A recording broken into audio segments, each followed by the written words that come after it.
Bonjour Benoît. Pierre pour NoSense TV. On a vu dans les dernières images que tu avais l'air très très affûté. Est-ce qu'il y a des choses qui se sont passées différemment lors de cette préparation par rapport à la dernière? Oui, bien sûr, comme je dis, ça a rien eu à voir avec mes précédentes préparations. Déjà, j'ai repris beaucoup de plaisir à l'entraînement, chose que j'avais perdue depuis pas mal de temps maintenant. Et je me suis encore professionnalisé, je me suis entouré d'un diététicien. Je me sens très très bien et voilà, j'y a plus qu'à, hein. Maintenant, j'ai vraiment hâte d'être samedi soir et de vous faire la guerre qui est promise par l'UFC, mais qui aura lieu, je vous le garantis. Juste une question en anglais. If you won Saturday night, what's next for you? What's your ambition next year in 2025 in the lightweight division? Everything is open, everything is to take. I'm here to take everything I can. First off, I need to put on a huge performance against Moicano. It's a tough fight. I'm expecting a tough fight, and it's going to be one. Expect me to do my best to climb the division. And can you give us a prediction maybe for your fight? Prediction is you're going to like the fight. Thank you. Benoît, j'ai des questions du chat Twitch d'RMC Sport. Pareil, pour rebondir sur la condition physique, tu parais très très très affûté. Est-ce qu'on peut s'attendre à des changements dans la manière de combattre? On va être sur la stratégie BSD qu'on connaît bien. Alors, on ne change pas l'ADN d'un combattant du jour au lendemain. Maintenant, on peut s'attendre à beaucoup d'ajustements, des ajustements importants. Maintenant, un combattant engagé et généreux, ça je le serai toujours. Mais vous pouvez vous attendre à pas mal de précisions supplémentaires et de choses. Voilà. En tout cas, j'ai hâte de vous montrer un peu tout ce qui a été travaillé. En un camp d'entraînement, c'est jamais facile de réajuster pas mal de paramètres, mais on a fait un bon boulot. Je suis fier du boulot de l'équipe et il n'y a plus qu'à. Et justement, toi qui as bâti ton succès à l'UFC avec cette hyperactivité entre les combats, qu'est-ce que ça fait maintenant de prendre vraiment de grandes pauses entre les combats pour de très gros combats? Ça m'était déjà arrivé avec le Covid. Le Covid, malheureusement, avait mis un peu la carrière de tout le monde en pause, entre guillemets, hein. Et donc, c'est dur pour un combattant parce qu'il veut être actif. Et à la fois, ça fait du bien à la santé mentale parce que ça permet des fois de se reposer, de réfléchir à des choses et de prendre du temps pour sa famille. Et dernière question pour moi. On sait que tu as l'habitude de très beaux discours et de très beaux call-outs après les victoires, notamment à Paris. Est-ce qu'il y a déjà des noms en tête, un plan pour toi précis si tu bats Moicano? Alors, j'ai la chance d'avoir un super manager et moi, mon boulot, c'est de vous donner un combat très engagé samedi qui donne envie en fait à l'UFC de me donner plus. Et pour ça, c'est à moi de faire une bonne prestation samedi soir. Merci. Benoit, couple of questions in English for the international media. So, as you said before, so you're famous for your call-outs. Any plans already? And if you can answer in English for this question, please. Like I said, it's very open, but all I need is to do great performance on Saturday night, and I have a great manager. He's taking care of it. My job as a fighter is to go out there and to put on the fight everybody is expecting, and to make it go my way, and we will see from there. And for this question as well, if you could get the answer in English. So, new team, same Benoit. What can we expect from you this Saturday night? Nothing is really new, you know. My team is the same. We are just small changes, and all you can expect is a lot of precision where it was lacking, and more professionalism and more experience, Benoit. And last one for me in English. So what does it mean for you to be main event here in Paris? A dream come true, or is it just a natural progression path for you in your career? No, it's an honor and a privilege to represent my country with my fellow countrymen. It's a huge honor. I'm really grateful for this occasion, and I'm ready to give it all inside the octagon. Thank you. Bonjour Benoît, Yoann Lecos pour Eurosport. On a beaucoup parlé de ton infection au staphylocoque à ton dernier combat contre Poirier, tu es beaucoup revenu dessus. Est-ce que c'est quelque chose que tu crains dans ton camp d'entraînement, maintenant que tu arrives à la fin peut-être moins, mais pendant que tu as craint pendant ton camp d'entraînement, est-ce que tu as mis des mesures en place d'hygiène ou quoi que ce soit pour faire barrière à une nouvelle infection? La difficulté en fait, c'est que c'est un sport qui est de plus en plus populaire, donc il y a de plus en plus de gens qui veulent pratiquer. Et ça, c'est le travail qui a été bien fait. Tous les gérants maintenant des salles essayent au maximum de protéger les gens avec le nettoyage. Malheureusement, c'est un truc qu'il faut tout le temps surveiller. C'est un paramètre supplémentaire. La popularité de ce sport fait qu'il y a de plus en plus de passages dans toutes les salles. Et ça fait qu'il faut être vigilant. Et bien sûr, ouais, faut être très vigilant parce que moi, ça change ma vie d'être bien le jour J. Pour certaines personnes, ça change rien, mais de passer une semaine sous antibiotiques et de rien faire, pour quelqu'un qui a un combat important ou qui est professionnel dans le milieu du sport, ça peut changer sa vie. Donc, il faut, et bien sûr, c'est un paramètre en plus. Et je rebondis juste rapidement sur la popularité nouvelle avec de plus en plus de pratiquants dont tu parles justement. Il y a on parle beaucoup dans les MMA, dans les MMA amateurs notamment et dans les salles du fait qu'il y a de plus en plus de cas de staphylocoque. Est-ce que c'est quelque chose que toi tu as observé parmi les gars avec qui tu t'entraînes ou même pas forcément?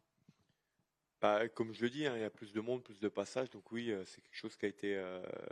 Je pense que c'est quelque chose qui est de plus en plus courant. Et donc il faut y faire attention et il y a une prise de conscience, je pense, collective qui se fait là-dessus dans le monde des sports de combat.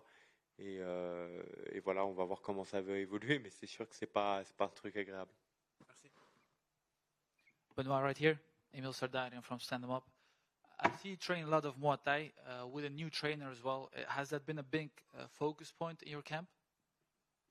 Yeah, I have the same crew as usual, almost. The striking coach has been changing, and yeah, of course, it was a lot of work on we have done together, and I'm ready to show it off. Obviously, you fight very aggressively to the point that sometimes it seems that your offense is also your defense. But with your new coach, he said that he wanted to see you fight more technically with better movement, better defense. Is that what we're going to be seeing here in Paris? Of course, what we want is the same fighter with a bit more of responsibility defensively. And this has been one of the keys around my preparation, and I'm ready to give a war and to show this off. So after your last fight, a lot of fans have been disrespecting you a bit, calling you a fraud because of your last performance. Do you feel like there is a chip on your shoulder to prove to them that you are as good as advertised? You know, it's always the fight business is always like this. With a victory, you are the highest, and with a defeat, you are the worst. It's the difficulty of the fight game. We don't play every weekend like in football, so it's the real difficulty of the fight game is each fight is changing your career. All right, thank you. Hi Benoit, Ami from Buitenkooi. I was wondering, where do you think you can hurt Moicano the most in your game, with your game? Yeah, I think we will test each other's skills. You know, he's a tough guy, he's well-rounded, so we will see how it plays out. All I'm expecting is a well-rounded guy and a tough fight.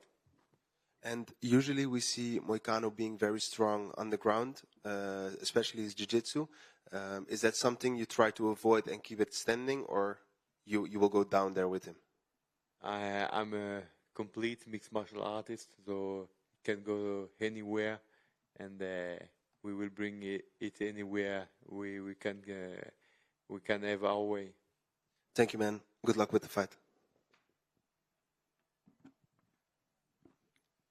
Benoît, bonjour. Au fond, caméra.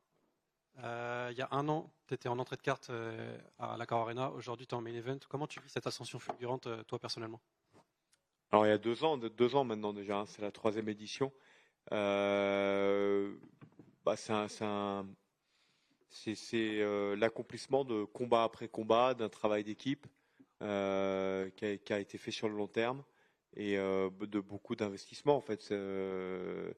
Beaucoup de camps d'entraînement, des changements aussi dans ma vie, euh, des aménagements, beaucoup de choses qui sont mis bout à bout pour en arriver là. Et bah, j'en suis très fier. Et aujourd'hui, bah, c'est encore une fois un moment important. Chaque combat est le plus important de la carrière d'un combattant. J'aime souvent dire ça. Et il n'y a pas de combat plus important qu'un autre parce qu'en fait, c'est toujours le combat précédent qui t'amène là où tu en es aujourd'hui. Donc c'est voilà, un honneur, un privilège et beaucoup de bonheur pour ma carrière en tant que combattant. Et pour rebondir sur ce sujet-là, il y a beaucoup de débats sur le représentant du MMA en France. Je ne vais pas te poser la question de qui c'est, mais toi, tu reçois beaucoup d'amour de la part de tes fans. Comment tu vis ça, ta relation avec tes fans en France? Bah, en fait, il y a beaucoup de combattants. Il y a beaucoup de combattants qui sont talentueux et déterminés en France. Là, on a une très belle carte avec des combats compétitifs, avec des enjeux pour beaucoup de combattants francophones, pour justement ces combattants français qui peuvent accéder à toujours mieux. Et bah, c'est le succès de la discipline qui fait plaisir à voir. Et moi, je suis très heureux et privilégié d'avoir ce soutien de la part du public français en général. Et j'en suis très fier. Merci bien. Benoît. Bonjour. Vas-y. Bonjour Benoît, ici. Tu as dit que tu avais retrouvé le plaisir sur ce camp d'entraînement. Est-ce que tu sais maintenant pourquoi tu l'avais perdu sur le précédent ou sur les précédents? Bah, en fait, c'est, je pense, la gestion de tous les éléments qu'apporte le succès, entre guillemets, dans une carrière, les sollicitations, l'ensemble des sollicitations qui font que ça change pas mal ton quotidien, mais pas que ton quotidien à toi, le quotidien de tout l'entourage qui accompagne ton aventure. Et donc forcément, ça change la vie. Et il faut arriver à adapter pas mal de choses. Et qu'est-ce que tu as changé justement qu'est-ce que tu as adapté? Bah, vous allez le voir samedi, beaucoup de choses. Bonjour Benoît, Olivier pour Boxmag.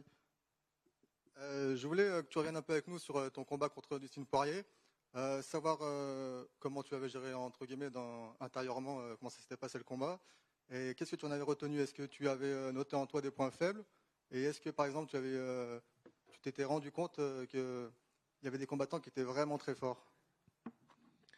Non, déjà je me suis rendu compte qu'il faut sous-estimer personne et qu'il faut surtout arriver prêt au combat à 100%, et que je trouvais que c'était un manque de respect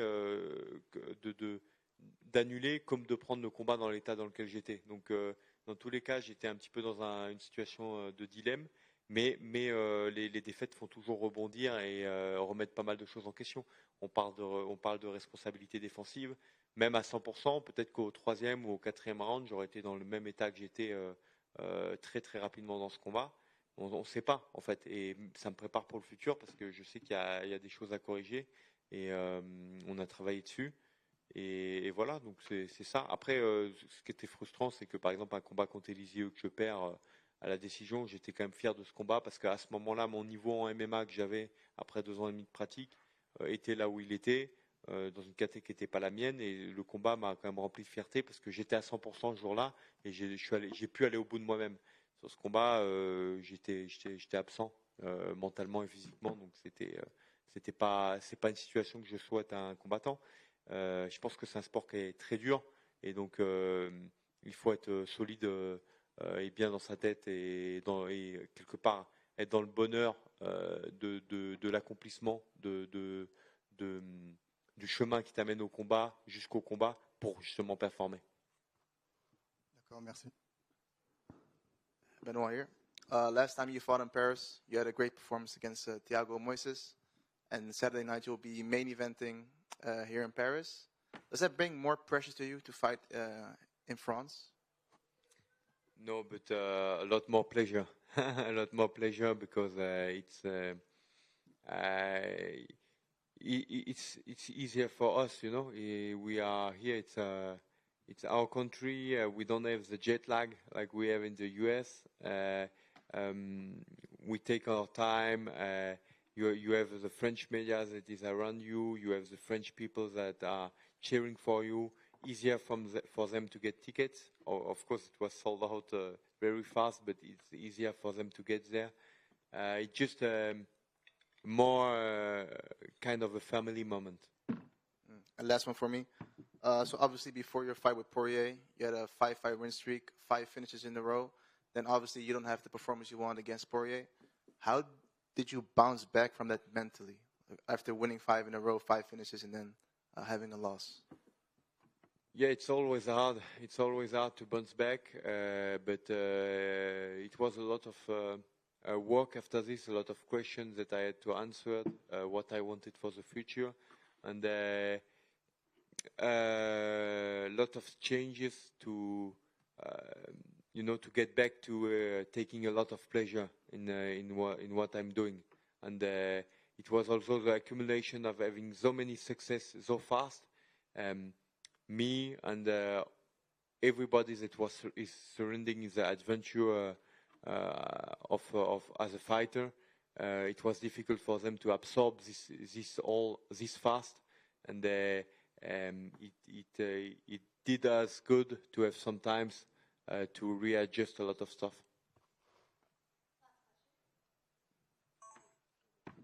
Bonjour Benoît, Lorenzo pour Actu MMA. Donc là, tu vas affronter Moïcano. C'est un combattant qui a quand même pas mal d'expérience. Il a affronté quand même des grands noms à l'UFC. Est-ce que tu dirais que c'est cette expérience qui fait sa plus grande force? Oui, c'est un combattant qui est complet, qui a beaucoup d'expérience. Il a perdu que contre des anciens champions ou des top 10, top 5. Donc c'est un gros test. Et c'est ce que j'attends de ce combat, c'est de prouver ma place et d'être testé. Et j'en suis convaincu, ça va être un beau combat. Ok, et puis on sait que tu as un style très agressif. Et est-ce que c'est pas encore plus le cas en France quand tu es devant ton public? Peut-être encore plus galvanisé que tu peux l'être d'habitude? Alors, tu es galvanisé, tu l'es, mais au premier combat, je m'étais laissé prendre un peu par les émotions parce que c'était la première fois en France. Je connaissais pas, j'avais pas vécu cette expérience. Aujourd'hui, j'ai un peu plus de recul, donc je vais rester quand même concentré sur ce que j'ai à faire dans l'octogone, mais bien sûr que je vais passer un bon moment avec le public quelque part, dans tous les cas. Merci.